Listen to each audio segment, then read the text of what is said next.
দর্শক, বিশ্বের ইতিহাসে সবচেয়ে বড় জানাজা নামাজটি কার বলতে পারবেন? আমি বলছি, তার আগে চলুন সদ্য প্রয়াত বিএনপির চেয়ারপারসন বেগম খালেদা জিয়ার বিদায়টি কেমন হলো সে সম্পর্কে একটু জেনে আসি। কোনো সন্দেহ ছাড়াই বলা যায়, ঘটনাবহুল 2025 সালের শেষ দিনটি বিশ্বের ইতিহাসে এক অনন্য নজির স্থাপন করলো। কেননা হতে পারে এটি মুসলিম বিশ্বের ইতিহাসে সর্ববৃহৎ জানাজা নামাজের ঘটনা।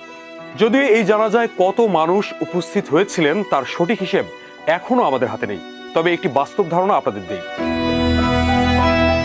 পূর্ব ঘোষণা অনুযায়ী খালেদা জিয়ার জানাজা নামাজটি হওয়ার কথা ছিল বাদ জোহর জাতীয় সংসদের দক্ষিণ প্লাজায়। সেখানে আমার দুজন সহকর্মী আলী আজম ও সামিউল হক খান দায়িত্ব পালন করছিলেন। আমার দায়িত্ব ছিল খালেদা জিয়ার সমাধিস্থল জিয়া উদ্যানে। সে অনুযায়ী দুপুর 12টায় ধানমন্ডি থেকে রওনা হলে সংসদ অভিমুখে জনতার ঢল চোখে পড়ল। ফলে সামনে এগুতে না পেরে মোহাম্মদপুর ঘুরে 12:30টায় গণভবন গেটে পৌঁছাই। কিন্তু জিয়া উদ্যানমুখী সড়কটি তখন বন্ধ করে দিয়েছে নিরাপত্তা বাহিনী। মানুষের চাপে তখন মিরপুর রোড, মানিক মিয়া এভিনিউ প্রায় অচল হয়ে গেছে। ফলে সংসদের দিকে এগুতে না পেরে গণভবনের পেছন দিক দিয়ে পুরাতন বাণিজ্য মেলার মাঠে পৌঁছালাম পায়ে হেঁটে। আমার সঙ্গে তখন পিঁপড়ার মতো জনস্রোত এগিয়ে চলেছে বেগম জিয়ার জানাজায় অংশ নেবেন এই আশায়। তাদের আশা চীনমৈত্রী সম্মেলন কেন্দ্রের সামনে দিয়ে খামার বাড়ি হয়ে যদি মূল জানাজা স্থলে পৌঁছানো যায়। তবে সে আশায় গুড়ে বালি। বাণিজ্য মেলার মাঠটিতেও তখন অসংখ্য মানুষ। আর একটু সামনে এগুতেই পরিকল্পনা মন্ত্রণালয়ের সামনে তখন লাখো জনতার ভিড়। কিছুক্ষণের মধ্যেই সেই লাইনটি পেরিয়ে গেল আগারগাঁও পর্যন্ত। ফলে কোনোভাবেই সামনে এগিয়ে যাওয়া গেল না। মূল জানাজা নামাজের স্থল থেকে এই জনতার ভিড় এত দূরে যে মাইকের আওয়াজই পাওয়া যাচ্ছিল না। ফলে দফায় দফায় মুসল্লিরা বিভ্রান্ত হচ্ছেন নামাজ শুরু হলো বলে। অন্তত কয়েকবার আল্লাহু আকবার তাকবীর দিয়ে তারা ছেড়ে দিলেন।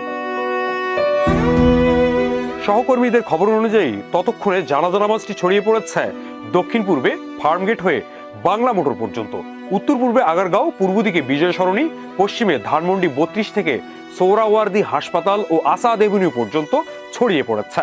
অর্থাৎ খালেদা জিয়ার জানাজা নামাজ ঘিরে সংসদ ভবনের চারপাশ, ধানমন্ডি, মোহাম্মদপুর, শেরেবাংলানগর, আগারগাঁও, তেজগাঁও, কারণ বাজার ও বাংলা মোটর এলাকা ছিল জনসমুদ্র। ধারণা করা হচ্ছে বাংলাদেশের ইতিহাসে সর্ববৃহৎ এই জানাজা নামাজটিতে 1 কোটির বেশি মানুষ অংশ নিয়েছেন, যা বাংলাদেশ তো বটেই, বিশ্বের ইতিহাসেও সবচেয়ে বড় একটি চিরবিদায়ের ঘটনা। এবার আসা যাক বিশ্বের আরো কয়েকটি বৃহৎ জানাজা বা চিরবিদায়ের ঘটনায়। পৃথিবীর ইতিহাসে এখন পর্যন্ত স্বীকৃত সবচেয়ে বড় জানাজা নামাজের ঘটনাটি হয়েছিল 1989 সালে ইরানে। দেশটির বিপ্লবের মহানায়ক ইমাম আয়াতুল্লাহ আলী খোমেনির জানাজা নামাজে 1 কোটির বেশি মানুষ অংশ নিয়েছিলেন বলে ধারণা করা হয়। এ তালিকায় 2 নম্বরে আছে মিশরের সাবেক প্রেসিডেন্ট গামাল আবদেল নাসেরের নাম। 1970 সালে অনুষ্ঠিত এ জানাজায় 50 লাখ মানুষ অংশ নিয়েছিলেন। তৃতীয় ঘটনাটি ছিল ইরানের আরেক নেতা আয়াতুল্লাহ আলী মুর্তুজার জানাজা 1979 সালে। এতে কয়েক মিলিয়ন মানুষ অংশ নিয়েছিলেন বলে ধারণা করা হয়। চতুর্থ ঘটনাটি ছিল বাংলাদেশের প্রয়াত রাষ্ট্রপতি জিয়াউর রহমানের জানাজা নামাজ। 1981 সালে অনুষ্ঠিত এই জানাজা নামাজে প্রায় 20 লক্ষ থেকে 30 লক্ষ মানুষ অংশ নিয়েছিলেন বলে জানা যাচ্ছে। 2004 সালে মারা যাওয়া ফিলিস্তিনের অভিসংবাদিত নেতা ইয়াসির আরাফাতের জানাজা নামাজটিও ছিল বিশ্বের ইতিহাসে রেকর্ড সৃষ্টিকারী ঘটনা।